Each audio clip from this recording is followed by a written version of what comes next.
Grow app में अगर आप ETF बाय करना चाहते हो तो उसका एक स्टेप बाय स्टेप प्रोसीजर हम देखने वाले हैं विद एक लाइव एग्जांपल। और उसी के साथ मैं आपको ये भी बताऊंगा कि क्या चार्जेस होते हैं ETFs बाय करने के, कब आपको बाय करने चाहिए, कौन से मार्केट टाइप्स में आपको इसे बाय करना है और कौन सी बातों का आपको ध्यान रखना है कोई भी ETF बाय करते समय। तो सबसे पहले दोस्तों लॉगिन करने के बाद आपको ऊपर की तरफ ये जो सर्च का बटन है इसके ऊपर क्लिक कर देना है। क्लिक करने के बाद आपको ये जो ETF वाला ऑप्शन है इसके ऊपर आ जाना है। तो इसके ऊपर आने के बाद आपको सिर्फ ETFs ही दिखाई देंगे, बाकी का कोई भी चीज़ नहीं दिखाई देगा। अब दोस्तों कौन सा ETF खरीदना है ये टोटली आपके ऊपर डिपेंड करता है, आपके एनालिसिस के ऊपर डिपेंड करता है, आपके रिस्क प्रोफाइलिंग के ऊपर डिपेंड करता है। मैं मोटा मोटी एग्जांपल ले लेता हूँ। काफ़ी ज़्यादा फेमस है, लोगों को निफ्टी 50 में इन्वेस्ट करना बहुत पसंद होता है। तो अगर आपको निफ्टी 50 में इन्वेस्ट करना है तो आप क्या कर सकते हो, सिंपल यहाँ पर निफ्टी डाल सकते हो। तो जैसे आप निफ्टी डालोगे आपको नीचे की तरफ सारे निफ्टी के ETF देखने के लिए मिलेंगे, निफ्टी 50 के। तो निफ्टी 50 में डाल देता हूं ताकि और क्लियर हो जाए। तो अब सिर्फ आपको निफ्टी 50 के ETFs देखने के लिए मिलेंगे।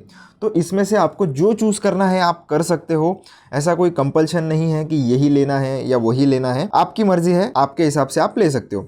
जैसे मान लेते हैं कि मुझे अगर ये आदित्य बिरला का सन लाइफ का निफ्टी 50 ETF बाय करना है तो इसके ऊपर मैं क्लिक करूंगा। आप देख सकते हो इसकी प्राइस मात्र 26 रुपये के आसपास चल रही है, यानी कि एक ETF आप सिर्फ और सिर्फ 26 रुपये में यहाँ पर इसे खरीद सकते हो।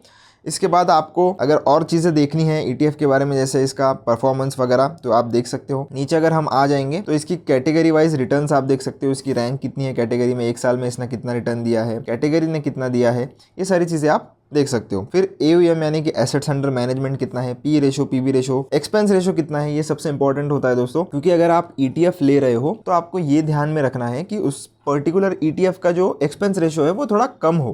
क्योंकि अगर आपको एक्सपेंस रेशो ज़्यादा देना ही है तो फिर आप ETF क्यों लोगे, फिर तो आप म्यूचुअल फंड लोगे, क्योंकि वहाँ पर एटलीस्ट एक्टिव मैनेजमेंट तो होती है। तो अगर आप ETF बाय कर रहे हो तो आपको एक्सपेंस रेशो का हमेशा ध्यान रखना है। पर इसका मतलब ये भी नहीं है कि जिसमें सबसे ज़्यादा कम एक्सपेंस रेशो हो वही आप जाके खरीद लो। आपको ये देखना है कि एक्सपेंस रेशो भी कम हो और उसमें लिक्विडिटी भी हो। जैसे कि अभी मैं आपको बताऊँ तो आप देख सकते हो यहाँ पर बायर्स भी है और सेलर्स भी है। तो इसमें अच्छा खासा वॉल्यूम ट्रेड हो रहा है, बायर्स और सेलर्स दोनों अवेलेबल हैं।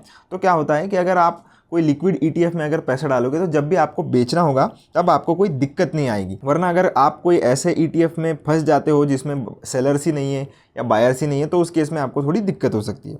नीचे अगर आप आ जाओगे तो फंड मैनेजर वगैरह ये सारी चीज़ें आपको देखने के लिए मिलती है, कौन से होल्डिंग्स वगैरह है ये भी आप यहाँ पर देख सकते हो। अब ये सब करने के बाद हम इस बाय वाले बटन पर आ जाएंगे। बाय में आने के बाद आपको सबसे पहले ये जो डिलीवरी वाला ऑप्शन है इसके अंदर ही आ जाना है।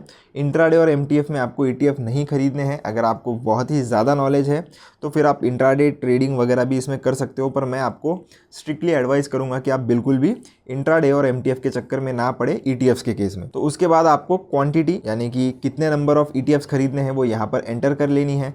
NSE में खरीदना चाहते हो, BSE में खरीदना चाहते हो, यहाँ पर क्लिक करके आप चेंज कर सकते हो। मैं NSE में ही खरीदना चाहता हूँ इसलिए NSE रख दिया है। इसके बाद 2 ETF मान लेते हैं हमें खरीदने हैं, तो 2 मैंने लगा दिया है। प्राइस मार्केट पर खरीदनी है, लिमिट पर खरीदनी है। मार्केट का मतलब होता है कि जो भी मार्केट में प्राइस चल रहा है वहीं पर आप खरीदना चाहते हो। और अगर नहीं, आपको ऐसा लगता है कि मैं थोड़े कम प्राइस में इसे खरीद सकता हूँ तो इसके ऊपर क्लिक करें।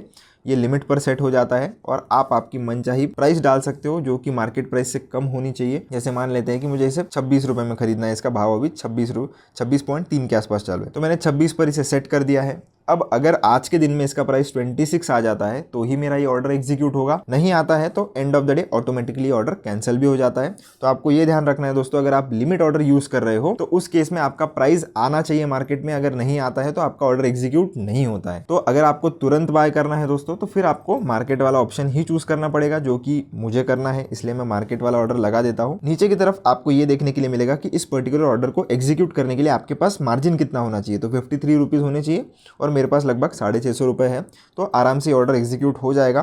तो मैं बाय पर क्लिक कर लेता हूँ।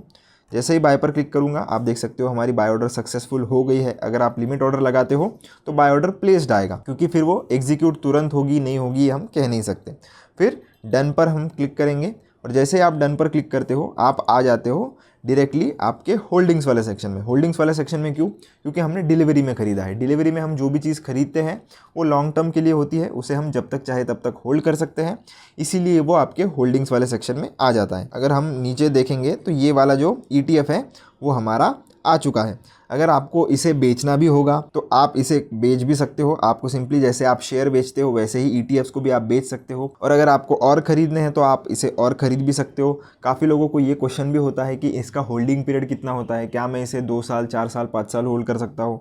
तो बिल्कुल जब तक आप चाहो तब तक होल्ड कर सकते हो, कोई भी रेस्ट्रिक्शन नहीं होता।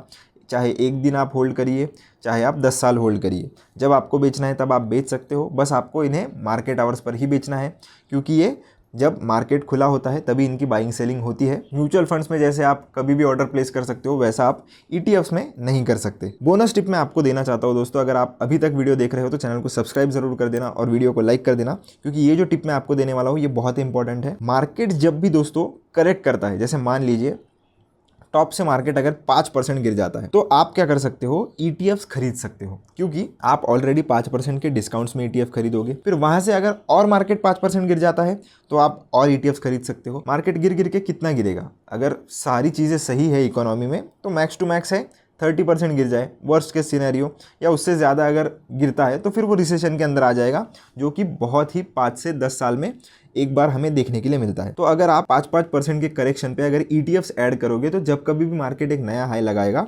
आपको बहुत अच्छा प्रॉफिट या बेनिफिट मिलेगा, और आप काफ़ी अच्छा अल्फा जनरेट कर सकते हो अपने पोर्टफोलियो पर। तो जो भी लॉन्ग टर्म इन्वेस्टर्स है वो ये स्ट्रेटेजी फॉलो कर सकते हैं, या अपने हिसाब से और भी स्ट्रेटेजी बना सकते हैं। जैसे मैं एक स्ट्रेटेजी और भी यूज़ करता हूँ, मुझे जब भी कोई ETF 2% से ज़्यादा इंट्राडे में डाउन दिखता है मैं उसे खरीद लेता हूँ। तो ऐसे अलग अलग स्ट्रेटेजीज होती है, आप आपके हिसाब से बना भी सकते हो। पर ध्यान रखिए दोस्तों, ETF अगर आप परचेस करते हो तो लॉन्ग टर्म के व्यू के हिसाब से ही करना। एटलीस्ट अगर आप ज़्यादा एडवांस ट्रेडर भी हो या स्विंग ट्रेडर भी हो तो उस केस में भी आपको 6 महीने से लेकर तो 1 से 2 साल का व्यू तो रखना ही चाहिए, तभी आप ETF में अच्छी तरीके से प्रॉफिट बना सकते हो। आशा करता हूँ दोस्तों आपको सारी डिटेल्स समझ में आ गई होगी। अगर फिर भी आपको कोई डाउट आता है तो आप कमेंट सेक्शन में मुझसे पूछ सकते हो। मिलता हूँ नेक्स्ट वीडियो में। धन्यवाद।